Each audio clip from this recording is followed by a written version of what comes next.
Brought to you by Gospel of God's Grace Ministries. Prophecy.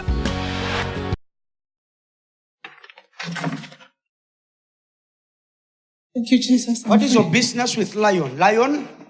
I dream of lions. You dream of, that's what I'm saying. You dream of, you see lion in your dream. Yes. And you notice this anger now. Yes. You notice this anger. Yeah. When you are angry, you get out of control. Exactly. So you've got the heart of a lion. The spirit in you now is lion. So pray that you get delivered so that you don't commit any mistake. Thank you, Jesus. Any mistake. Because lion in a human being, there's nothing you cannot do. Thank you, Jesus. Because sometimes when you're walking, you smell blood. Exactly. Yeah. It will be as if you are bleeding. I got some gum problems easily. Huh? I can bleed even through gums also when I'm angry. You can bleed. Oh, you see gums, now. yeah. Is that a human being? No. That's a lion. When a lion is angry, blood can come out. So you too, the same thing. When you are angry, blood can come out of your nostrils. So do you see that is not normal? Exactly. Thank you. Okay. So, come on. So God has set you free, okay? Thank you, Jesus. Deliverance. The grace of God is sufficient for you, church. Good morning. My name is Joseph Maziange Doja. And the woman standing beside me is my daughter, Ruvimbo Doja. Unfortunately, the mother couldn't make it up because of some commitments. So what the prophets have said, I'm here to confirm the prophets for Friday is true and nothing else is a liar. And okay, that prophecy is what? It's true. And nothing else is a not liar. true. Oh, okay, no. Yeah. Okay. We understand. So if I can take back my life, it's all started in 2001. Around 7 o'clock in the evening when I was from work. I was driving towards home. It was almost 500 meters away from home. A black cat just crossed in front of the car which I was driving. Then at the end of the day, I just lost sight, and I had to hit the trench. And from there, I just felt some sensation in my body. After that sensation, I couldn't even manage to wake up and start the car. Then the only thing which I managed to do was to call my wife on the phone. My wife came and collected me with the other car. Then we left that car there. Then I couldn't even manage to tell what happened. But then I started to tell her the following morning what I saw and what had happened with me. Then after that, that very morning, I went to try to get the car, and I found that one of the wheels on my car was stolen. Then I suspected some other guys who were just around the area, but I couldn't do anything with them. Then I just went back home. Then from there, that spirit, that's when it started entering my body. Then after 2 weeks, my brother's son, he just did something funny at home. I was staying with him. Then I beat him to the point whereby he was unconscious, and I could see blood coming out from him. Then after that, that's when I started to smell blood.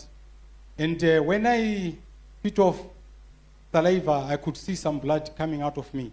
Then from there, that spirit will go out of me, and I'll just go inside the house or to sit alone. Okay. Then I'll start crying. Okay, I want you to take us through what really happened. You said after that experience where you saw a black cat and then you had an accident. Yes, man of God. You now had spirit of anger. Yes. And one of the days, it's like your brother did something wrong. You beated him. Yes, I beated him thoroughly, and at the end of the day, he was unconscious for almost a week. For a week? Yes. And that was your first time? That was my first time to beat a child in such a way. I was thinking that I was disciplining him, yet I didn't know that there was a spirit behind me. And he was unconscious for? Almost a week, 7 days. For 7 days. Yes. And you said it's like he was bleeding.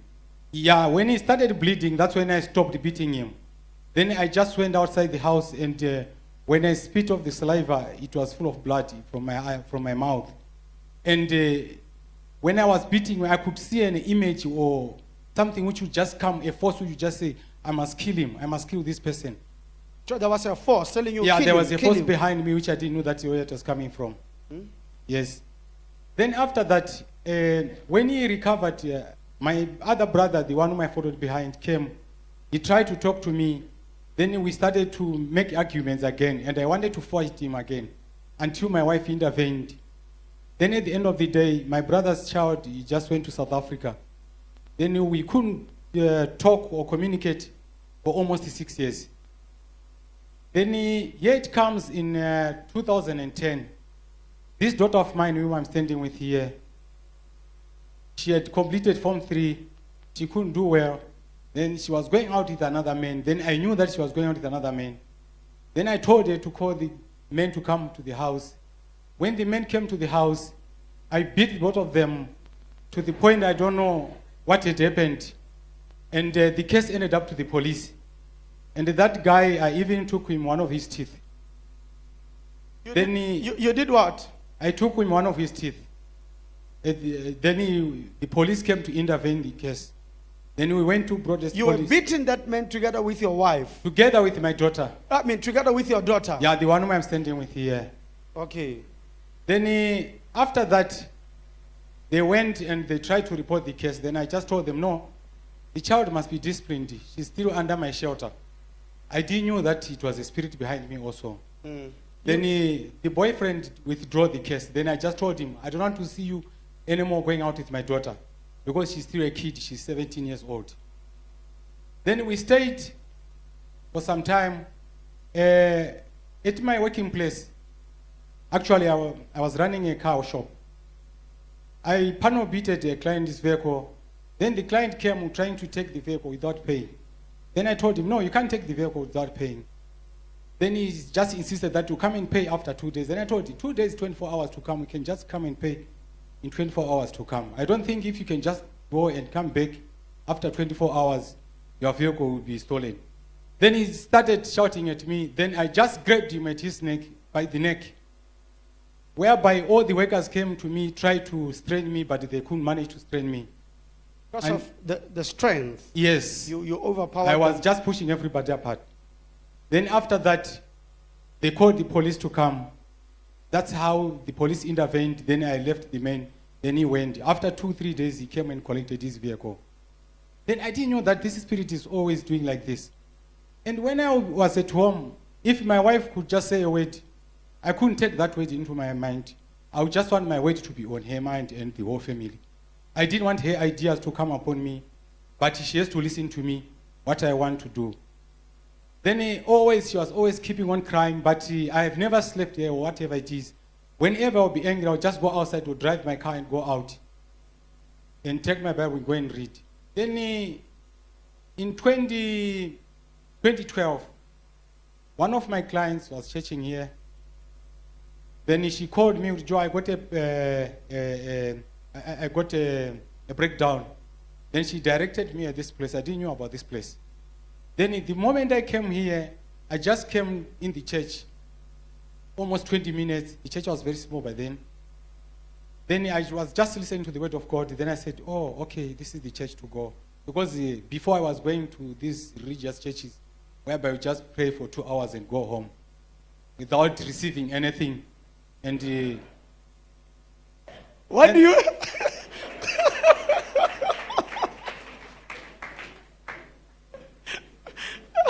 I listen. You remember what I said 2 weeks ago? You remember what I said 2 weeks ago? Even last week, I told you that I cannot do a service for how many hours? You see how he's calling it now. So it happened that this anger, whenever I go to these churches, it will increase. And there was no child or any man who can come in front of me and say anything. In church? Yeah, in church, even outside the church. I could just do physical fighting. Then at the end of the day, people were just knowing me that is, I'm a fighter. Then I was thinking that it's in me that nobody should come on top of me. I was always like to be on top. You thought that you were on top of your world. Yeah. You were a strong man. I will always want to fulfill my weight in whatever happened. Then later I realized that there's a church in Kopong. Then I just told my family, no, guys, I think we should just pay a visit one day to Kopong. This is a ministry. The way I heard the word, we should just go and listen to the word. Then we came here, it was on the 13th April 2012. When we came here, everything changed. I could say everything changed. Then that anger, it didn't go out there and there. Whenever somebody tried to annoy me, I would just say, okay, thank you. I don't want to argue with you. Because if I start fighting with you, otherwise anything could happen. Then I'll just drive my car or walk away from that person. Then it comes. So it's like God strengthened you. Yeah. Exactly. God was on my side. He was telling me not what to do. He was guiding me. Again, I had these spiritual items and living water, which I could always use home and in my cars. And it happened on the 19th February. When I was driving from South Africa with the other two guys, friends of mine, 30 minutes after the border of Mahalabe, I just saw a vision of a lion coming in front of my car. I lost the control. I went to hit the fence on the farm, and the car started to move very fast. I nearly hit the electrical pole, then I controlled the car, then I just shouted, Jesus, Jesus. Then from there, one of the poles of the wire, the car went off, the ignition went off. I managed to switch off the ignition. And one of the poles of the wire, the electrical fence, just came and hit on top of the screen towards me. Then the car just stopped there. Then my wife, then she was in Zimbabwe. Then I called my wife that something happened here. I'm just asking you to pray. Then we managed to take the car from the scene of accident to Mahalape. So was this the first time you saw this spirit of a lion appearing physically? Physically, no, yeah. But most of the times I used to dream about the lion. But I used to conquer it. I used to fight against. Then it happened that in 2012, when I went to Zim, I just carried my anointed items. When I reached home, after praying with my mom and my other brothers, I sprayed the whole yard. They were complaining about the owls over the evening. Then I said, there will be no more owls here. And the strange dogs just coming at the yard. I sprayed the whole yard. Then after that, the following morning, we found an owl just died on the yard. So your mother was telling you that they were being disturbed by owls. Yes. And you took the living water, you ministered it there. Yes. And you told them that this is the end. Yeah, yes, I told you that this is the no end more of the this story. evil birds. Exactly. And the next day, what is it that you found out? We found one of the owls died on the yard. Okay. Then I sprayed that owl and I burnt it. Okay. Then I went again to my farm where my brother is staying. I went there. I administered the living water to my kettles and my brother, because we had a problem whereby whenever my cattle want to deliver, it will die during the time of deliverance. Then I administered that living water. Is it the time of delivery? Yes. Okay. Then from there, I just took the bottle of living water, I pour into the drum. Then I said, they should drink this water. They should give it to the cattle. Yeah, yes, to the cattle. Now and then. Then when I came back, one of the two kettles, I heard that they had some calves. Then they had no problems about it. And to the farming, everything is going well up to now. They told you that the problem that your cattle initially had was now over. Yeah, it was now over. They were showing you some calves. Exactly. It's only that.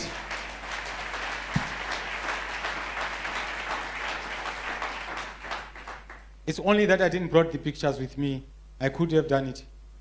Then this lion, to tell you the truth, people of God, it has destroyed my life. It has destroyed my life in business, in anything else. Even my wife, she was always staying in fear. My children, the other one is here. She was always in fear. Even if I say a word, they could just admit it, knowing that it wasn't a good word. Okay, before you go anywhere, let's hear from your daughter, how she described the situation you find yourself in. You're welcome. Greet the church and tell us your name.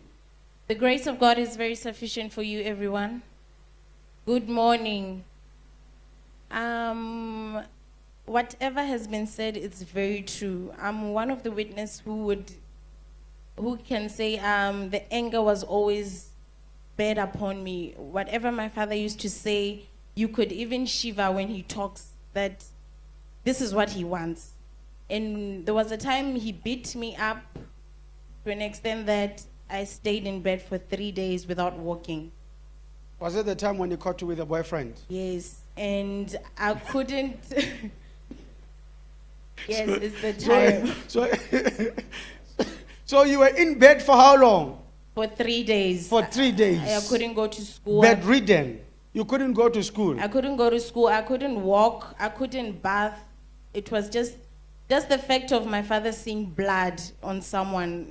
That's when he would feel he's satisfied. He would beat until seeing blood. Yes, and he would beat with anything, metal, even a brick. As long as he sees that thing will make you bleed, that will satisfy him.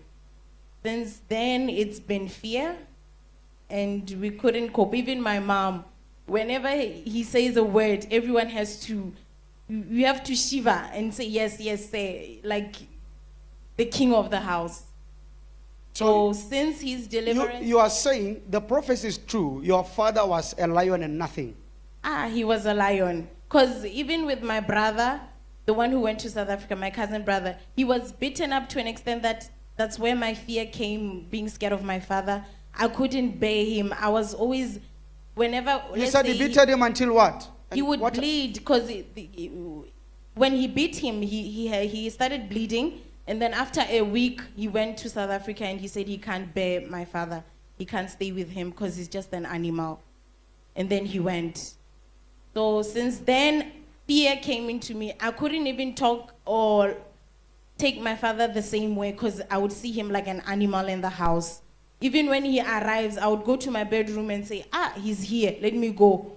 He'll start releasing all the anger on me. So I would run away and go to the bedroom and stay there. In case if something starts, he'll hit me with something. Were you there when your father received prophecy or you just heard from him? On Friday, I didn't come to church, but when he came home, he told us about the prophecy and everything. And then that's when I decided to come with him to church today. Now, what is it that he said to you when you got home? He told me that my daughter, today it was about, he said, today it's our family day. I said, what's wrong? He said, I got delivered. I said, okay, what was it?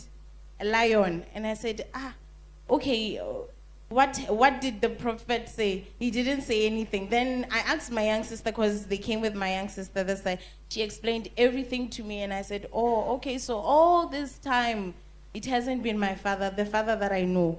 It just has been the big lion that we've been knowing, or there's a big king in the house. And how are you feeling now? Ever since, not just this time when he got delivered, ever since we started coming to Kopong, my father totally 180-degree changed. I didn't even know what changed him.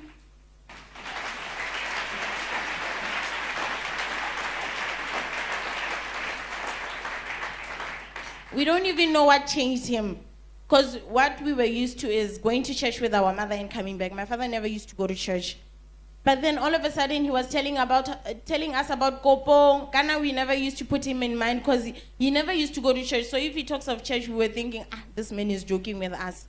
So the time he told us to come to Kopong, everything changed. Even the anger. Nowadays, like today, we only came the two of us from home. We could even chat on the way, talking like father and daughter. Even when I'm going to work, he sacrificed every morning to take me to work just because everything has changed. So your father is a different man. Yeah, he's a saint from heaven. Thank you. Thank you. Let's get back to your father.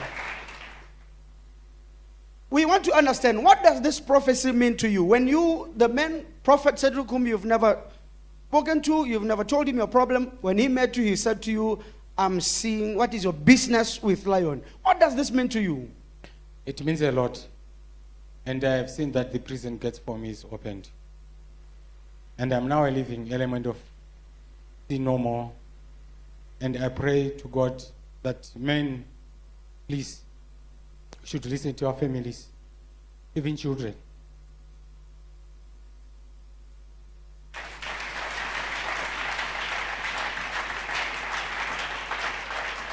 And how different are you after receiving this? What is the difference you have noticed after receiving this prophetic word? I feel so light.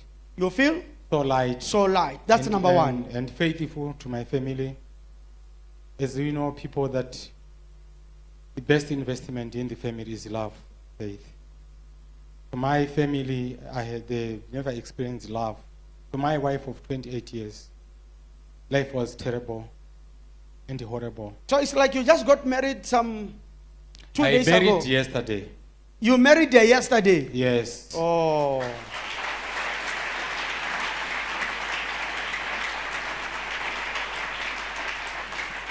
And your word of encouragement to the church concerning this prophetic word that brought an end to your calamity. My word of encouragement is going to the men in the house. Please, let's try to share problems with our families, especially to the men who are married. Please, let's try not to be clever or whatever it is. We are not clever than women. A woman can kill us even with food. But women in life, please, they are the only people who can shield us. Let's not take them light. These are our mothers. And the time I have been abusing my wife, I've never beat her. But to my children, if you beat the child, you beat the mother. So I salute my wife. I salute to all women who are married, to the men who are abusing their women. Please, don't do that. You should go to the root of the problem. Thank you. Thank you very much. Brought to you by Gospel of God's Grace Ministries, bringing hope to the hopeless. The grace of God is sufficient for you.